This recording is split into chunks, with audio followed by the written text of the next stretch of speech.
नमस्कार प्रेक्षकांनो, VS take trendy या YouTube चॅनलमध्ये तुमचं पुन्हा एकदा स्वागत आहे। तर आता आज आपण सिडको लॉटरीबद्दल माहिती जाणून घेणार आहोत।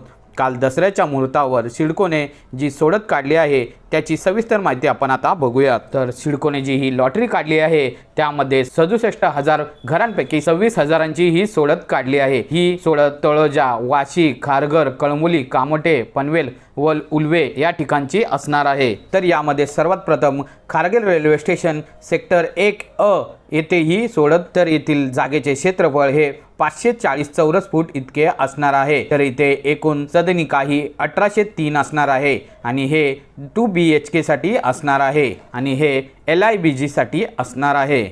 तर याचे पोझिशन डेट ही 31/12/2026 ही असणार आहे। तर दुसरे आहे खारघर बस डेपो सेक्टर 4 क्षेत्रफळ हे 322 चौरस फूट असणार आहे आणि इथे घराचा प्रकार हा 1 BHK असणार आहे।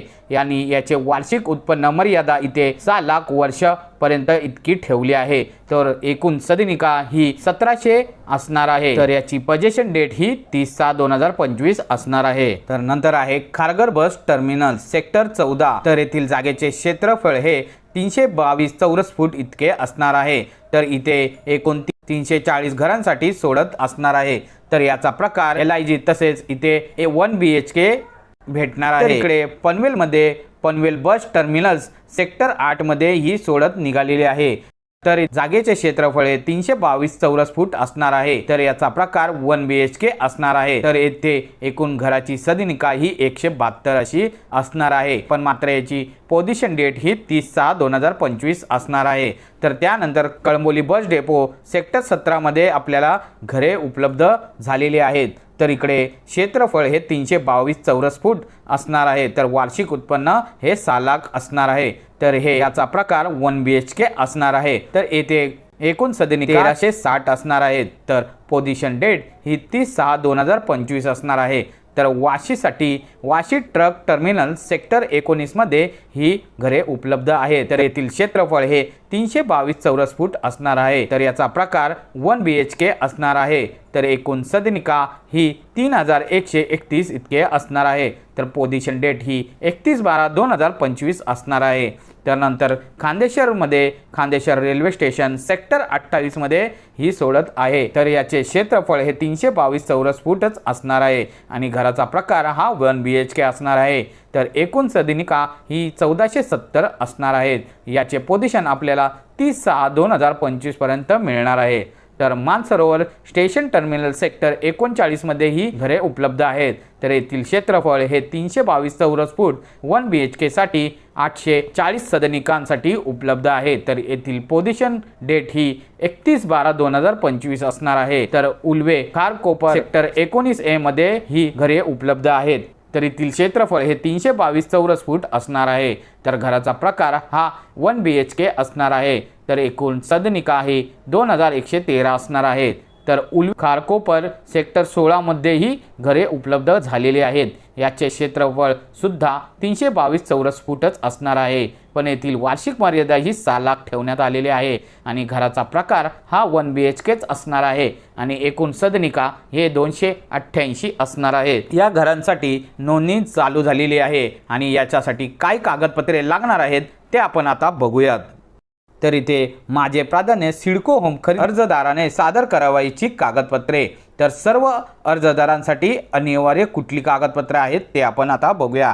तर अर्जदाराचे आधार कार्ड व आधाराशी लिंक असणारा मोबाईल क्रमांक, तसंच अर्जदाराचे पॅन कार्ड, नंतर रहिवासी प्रमाणपत्र, माजी सैनिकांना सूट, अर्जदारांचे महाराष्ट्रातील कोणत्याही भागात 15 वर्षे वास्तव्य असणे गरजेचे आहे। नंतर त्यांचा मेल ID आणि छायाचित्र ही अलीकडचेच पाहिजे आहे। नंतर उत्पन्नाचा पुरावे, मूलभूत वेतन अधिक महागाई भत्ता, DA अधिक CAA अधिक सर्व प्रकारचे भत्ते, त्याचप्रमाणे वैद्यकीय, धुलाई, शिक्षण, प्रवास, कॅन्टीन, HRA वगळता अधिक विशेष भत्ते तसेच बोनस व ओव्हरटाइम याचा विचार केला जाईल। नंतर कुटुंबातील सर्व सदस्यांचे आर्थिक वर्ष 2023 ते 2024 आयकर रिटर्न्स म्हणजेच ITR तपशीलात्मक असावे। आयकर रिटर्न्सचे एकच पान विचारात घेतले जाणार नाही। नंतर तहसीलदाराने दिलेले किमान 3 आर्थिक वर्षाचे उत्पन्न प्रमाणपत्र किंवा नियोक्त्याने एम्प्लॉयर दिलेल्या 12 महिन्यांचे वेतन पावत्या ज्यावर टॅन आणि पॅन नमूद असावेत किंवा ज्यावर नियोक्त्याचे टॅन आणि पॅन नमूद असलेल्या लेटर हेडवरील उत्पन्नाचा दाखला, नंतर सह अर्जदाराचे आधार कार्ड म्हणजेच लागू असल्यास, सह अर्जदाराचे पॅन कार्ड लागू असल्यास तर हे कागदपत्रे आवश्यक असणार आहे. आता वरील आवश्यक कागदपत्रांव्यतिरिक्त काय लागणार आहे? गट अ आर्थिक दृष्ट्या दुर्बल घटक म्हणजेच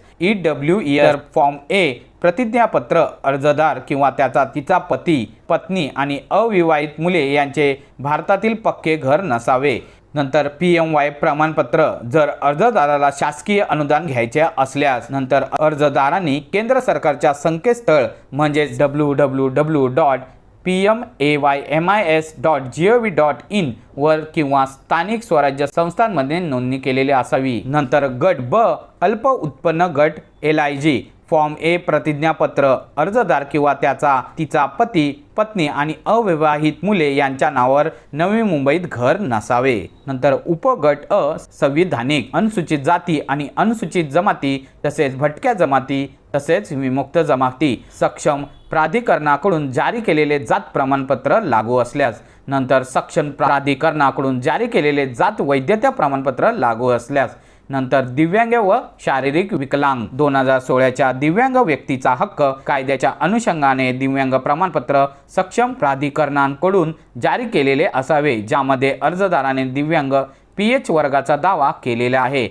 हे प्रमाणित करणे आवश्यक आहे. यामध्ये अधत्व, कमी दृष्टी, कुष्ठरोगांपासून बरे झालेले, ऐकण्याची क्षमता गमावली, चालकता विषयक अपंगत्व, मानसिक मंदता, ऑटिझम, मानसिक आजार तसेच विशिष्ट शिकण्यासंबंधी अपंगत्व, बौद्धिक अपंगत्व या गोष्टींचा समावेश आहे. पात्रतेसाठी किमान 40% अपंगत्व असणे आवश्यक आहे. नंतर आहे उपगट बी गैर संवैधानिक राज्य सरकारी कर्मचारी, स्थानिक स्वराज्य संस्था, राज्याचा सार्वजनिक क्षेत्रातील कर्मचारी किमान 5 वर्षांची सेवा कालावधी पूर्ण असावा. तर फॉर्म सी शासकीय आस्थापनाच्या लेटर हेडवर तसेच कर्मचाऱ्यांचे ओळखपत्र. नंतर आहे सिडको कर्मचारी संस्थेत किमान 5 वर्ष सेवा कालावधी पूर्ण झालेला असावा. फॉर्म सी सिडकोच्या लेटर हेड तसेच कर्मचाऱ्यांचे ओळखपत्र. महाराष्ट्रातील पत्रकार फॉर्म डी प्रकाराचे प्रतिज्ञापत्र आणि सिडकोच्या जनसंपर्क अधिकाऱ्यांनी PRO दिलेले प्रमाणपत्र. धार्मिक अल्पसंख्याक फॉर्म ई धार्मिक अल्पसंख्याक असल्याचे घोषणा. नंतर आहे महाराष्ट्रातील प्रकल्पग्रस्त व्यक्ती, प्रकल्पग्रस्त कुटुंबाचे वृक्षाचे वंशावळ शपथ निवाडा पत्र तसेच 7/12 उतारा किंवा संबंधित किंवा कार्यालयाकडून जारी करण्यात आलेले प्रकल्पग्रस्त प्रमाणपत्र. नंतर आहे माजी सैनिक आणि त्यांचे आश्रित तसेच निमलष्करी दल ओळखपत्र, सेवा पुस्तिका, जिल्हा सैन्य मंडळ किंवा संबंधित प्राधिकरणाकडून जारी करण्यात आलेले प्रमाणपत्र. माथाडी कामगार MPSC प्रमाणपत्र, मुंबई महानगर प्रदेश. हे सर्व आवश्यक कागदपत्रांच्या सहस्वाक्षंकित स्कॅन केलेल्या प्रती त्या JPG, PNG व PDF स्वरूपात म्हणजेच या फॉर्मॅटमध्ये असाव्यात. त्यांचा आकार हा 2 MBच्या आतच असावा, त्यापेक्षा जास्त नसावा. जात प्रमाणपत्र आणि निवास प्रमाणपत्रासाठी बारकोड दस्तऐवज अनिवार्य आहे. मग हा फॉर्म कसा भरायचा ते आपण आता बघूया. तर इकडे या वेबसाईटच्या पेजवर आपल्याला राईट साईडला नोंदणी करा असे लिहिलेले दिसते, तेथे आपण क्लिक करायचे आहे. नंतर तुम्हाला एक नवीन पेज ओपन झाल्यानंतर तुम्हाला इथे दिसेल की महत्त्वपूर्ण सूचना लिहिलेल्या आहे आणि तुम्ही राईट साईडला जाऊन तुमची भाषा ही निवडू शकता. त्यानंतर पहिले येते की पूर्ण KYC ची प्रक्रिया डिजिटल असेल. दुसरे आहे अर्ज करण्यापूर्वी सर्व आवश्यक कागदपत्रे तयार ठेवा. अधिक माहितीसाठी येथे क्लिक करा. नंतर नोंदणी शुल्क ₹236 GST सह हे विना परतावा असणार आहे. नंतर कोणत्याही मदतीसाठी तुम्हाला हा जो क्रमांक दिला आहे या क्रमांकावर तुम्ही संपर्क साधू शकता. पण मात्र त्याची वेळ ही सकाळी 8 ते संध्याकाळी 8 वाजेपर्यंत ठेवण्यात आलेली आहे. नंतर जेव्हा तुम्ही फॉर्म भराल त्यावेळेस तुम्हाला 5 प्रक्रिया पूर्ण कराव्या लागतील. तर सर्वात पहिली प्रक्रिया आहे तुमचा मोबाईल नंबर टाका आणि त्यानंतर OTP आल्यानंतर तुम्ही ते लॉग इन करून घ्या. नंतर तुम्हाला ते तुमचा पॅन कार्ड आणि आधार कार्ड यांची सत्यापित करा, म्हणजे त्यांचे जे क्रमांक आहेत ते तुम्हाला विचारले जातील. ते टाकल्यानंतर तुम्हाला लॉगिन साठी OTP येतील, ते OTP टाका आणि नंतर स्वस्वाक्षरित कागदपत्रे अपलोड करा। नंतर तिसरे येईल तुमची आणि सहज अर्जदाराची स्वाक्षरांकित कागदपत्रे पडताळणीसाठी अपलोड करा। म्हणजे एक एक करून तुम्ही जी कागदपत्रे जी सांगितली आहे कागदपत्रे एक एक करून अपलोड करा। एकदा भरावायचे विना परतावा नोंदणी शुल्क म्हणजे 236 रुपये GST सह हे तुम्हाला भरावे लागेल। नंतर तुम्हाला ऑनलाईन नोंदणी यशस्वीरित्या जमा झाले आहे हे तुम्हाला तिथे दिसेल। तर अशा प्रकारे तुम्ही हा फॉर्म भरू शकता। तर प्रेक्षकांनो, तुम्हाला दिलेली माहिती कशी वाटली आणि हा व्हिडिओ आवडला असल्यास आपल्या या YouTube चॅनलला लाईक, शेअर आणि सबस्क्राईब करायला मात्र विसरू नका। तोपर्यंत धन्यवाद।